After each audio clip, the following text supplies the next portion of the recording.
Às vezes eu faço uma espécie de resenha, outras vezes eu faço algo envolvendo os temas que percorrem a obra, mas o programa de hoje é um tributo.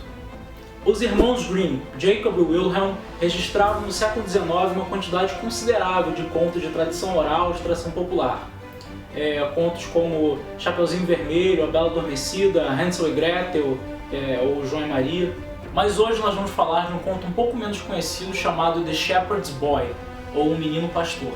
Era uma vez um menino pastor cuja fama se espalhou como alguém que respondia com sabedoria a qualquer pergunta. Pois o rei também ouviu, e chamando o menino lhe disse: "Responda a 3 perguntas, e eu tomarei como filho e poderás viver no palácio." O menino concordou e vieram as perguntas. A primeira foi: "Quantas gotas de água há no oceano?" E o menino respondeu: "Senhor rei, caso possas barrar todos os rios do mundo enquanto eu conto, lhe direi quantas gotas d'água existem no oceano." A segunda pergunta foi: "Quantas estrelas há no céu?" O menino pediu um grande pedaço de papel e salpicou pontos nele até que era impossível distingui-los, quanto mais contá-los.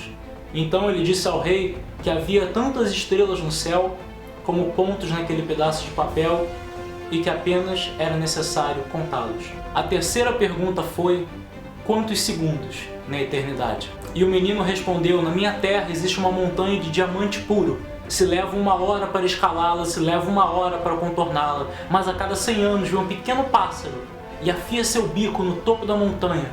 E quando a montanha for finalmente desfeita pela ação do pássaro, terá se passado o 1º segundo da eternidade." E então o rei tomou o menino como seu filho e ele viveu no palácio. Mas esse não é um tributo à história, e sim uma parte específica dela. Eu passei semanas repetindo isso consciente e inconscientemente, silenciosamente e em voz alta, para mim mesmo ou para outras pessoas. Quantos segundos na eternidade? Isso foi por causa do 11º episódio da 9ª temporada de Doctor Who, chamado Heaven Sent. How many seconds in eternity? Eu não tô aqui para falar do episódio. Eu tô aqui para falar do impacto que ele teve sobre mim. Quantos segundos na eternidade? Isso é um tributo. É um tributo à tenacidade de um pequeno pássaro. Um tributo ao máximo da teimosia. Esse é um tributo à consistência. Quantos segundos na eternidade? Quanta dor, quanto sofrimento, quanto tempo para conseguir o seu objetivo? Quantos momentos para somar o tempo necessário? Quantos segundos na eternidade? E o menino pastor disse: "Tem uma montanha de diamante puro no seu caminho. É ela que barra o seu caminho. E se leva 1 hora para chegar no topo, se leva 1 hora para se dar a volta. Quanto tempo até você conseguir desfazer essa montanha? Quantos segundos na eternidade? O pequeno pássaro leva 100 anos para poder voltar e afiar o seu bico na montanha que está no seu caminho. Você é o pequeno pássaro, incapaz, o máximo que consegue de 100 em 100 anos vir tirar um pedaço, um pequenino pedaço da montanha que bloqueia o caminho para o seu objetivo. Quantos segundos na eternidade?